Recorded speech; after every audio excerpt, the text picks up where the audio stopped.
What's up, guys? How y'all doing?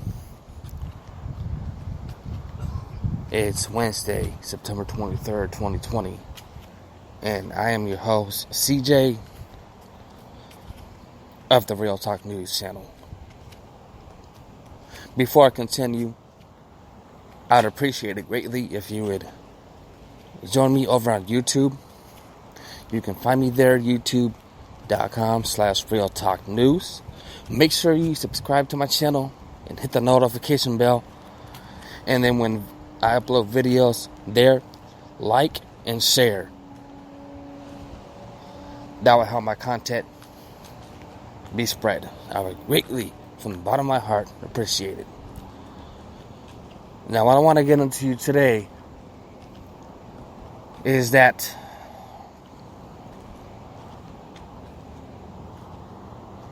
there is 48, 47, maybe 46 days until the November election.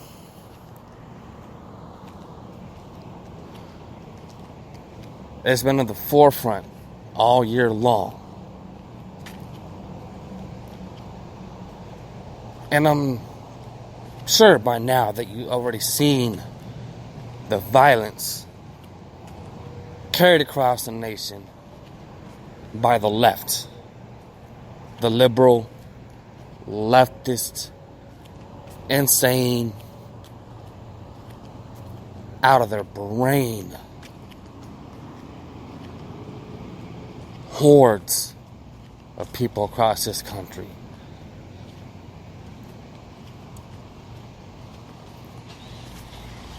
And to counter it,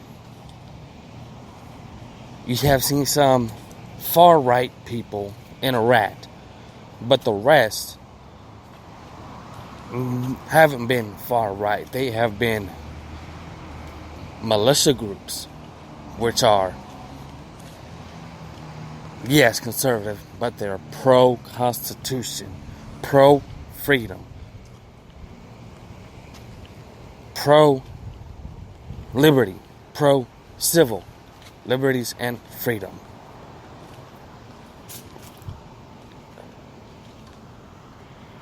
And we've been hearing for months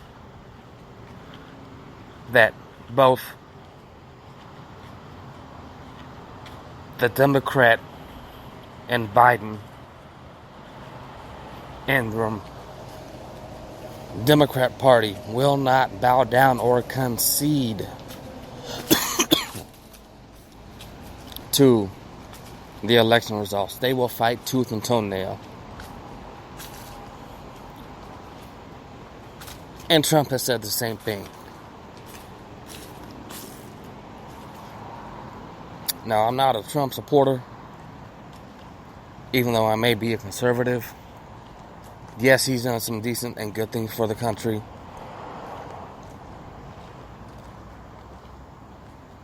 But as of late, his actions have shown the scale tipped in a completely different direction.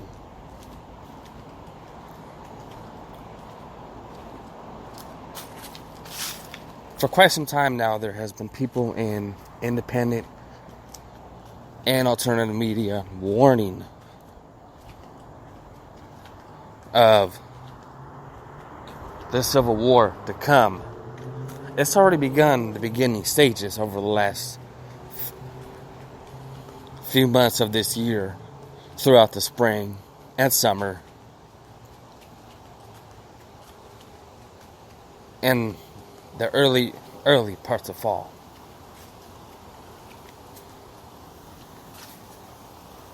But suddenly, out of nowhere, except for a few pockets here in the country, the rioting and the protesting has stopped. Other than what's going on, but isn't really spoken of and or covered by the mainstream propagandist news, what's continuing to go on in Seattle. Some of it is still covered in D.C.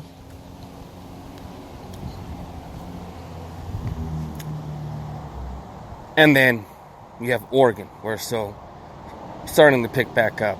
Now, unfortunately, I live in this, what used to be a beautiful state, but has been destroyed by wildfire. And that's a topic I'll get into another day. I'm not from Oregon. I've lived up here quite some time. I'm probably one of the few conservatives in the state, and have yet to reach out to find some.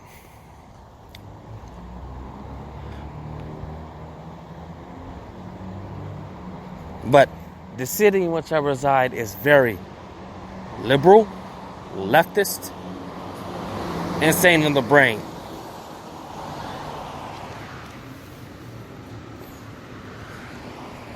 So much so that the city that I reside has a newly elected, or selected, I should say, district attorney.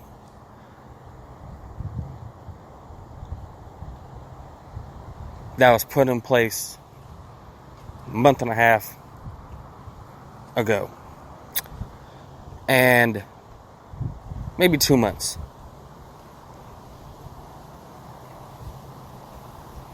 I have saved the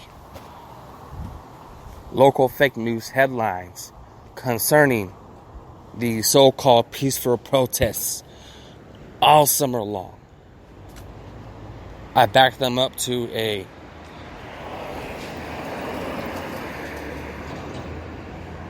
separate source so that they cannot be altered or tampered with.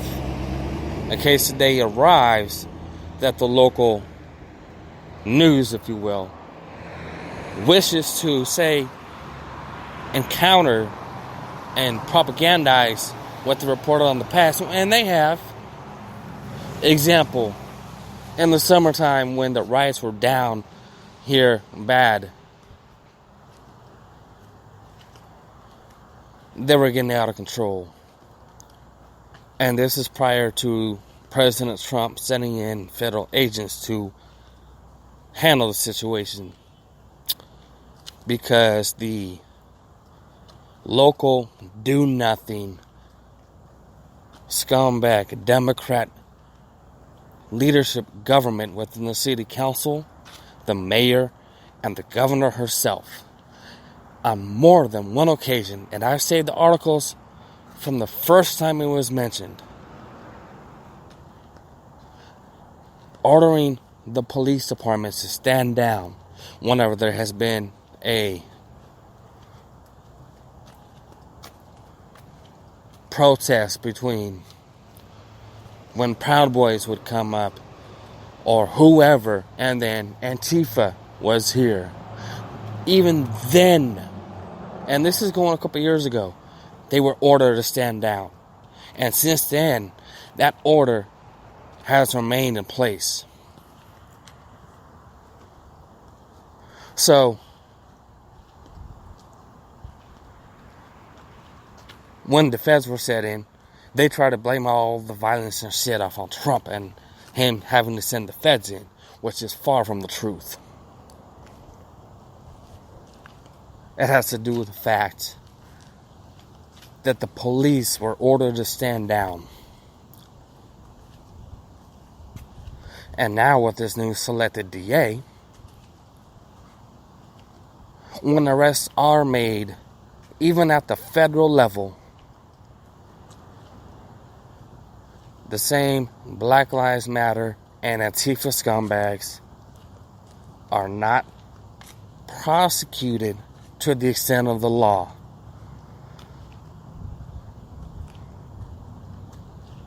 And they've done some heinous shit. For example, I even saved an article from the end of May, early June. And one of the outlets here have reported that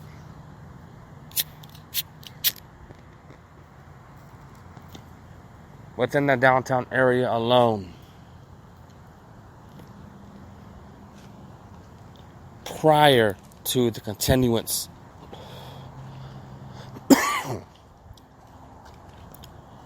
forward from that time, there was an estimated $23 million in damage to buildings, public property, and businesses downtown. And not one of them faced jail time. It was a similarity of a catch and release program that back in when Obama reigned his terror and power in the White House, he had the exact plan in place when it came to illegal immigration into this country. Now, I'm not going to go into the specifics of that, but he had a program called Catch and Release. They would catch people crossing the border, put them on a bus, down at the border, drive them a few miles, and then let them go.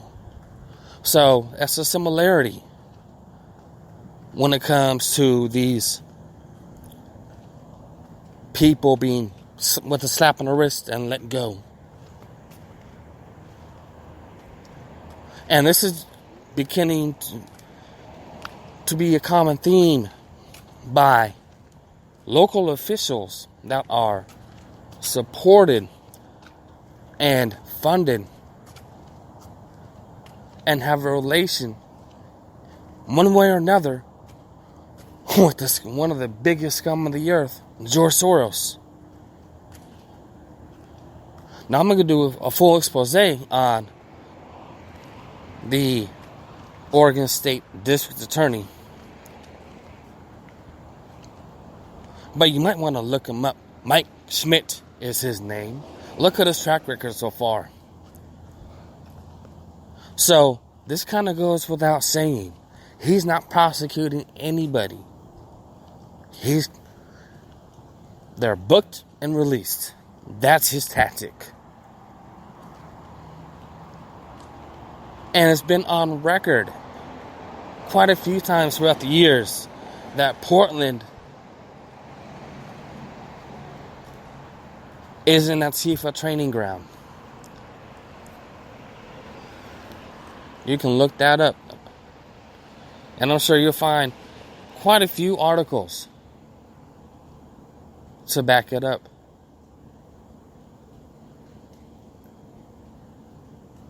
So with this election coming, and the ones that are already causing the violence,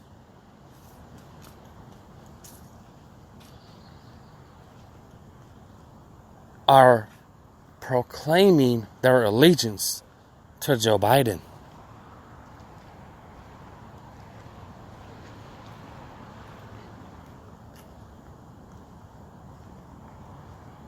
And this is why I say time is short.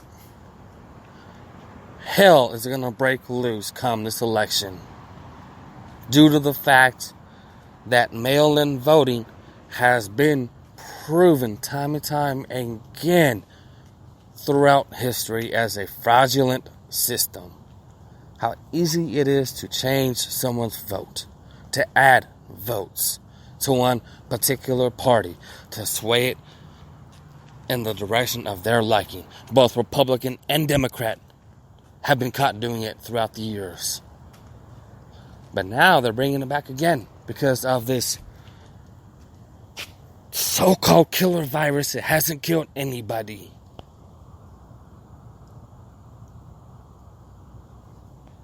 So you need to be ready.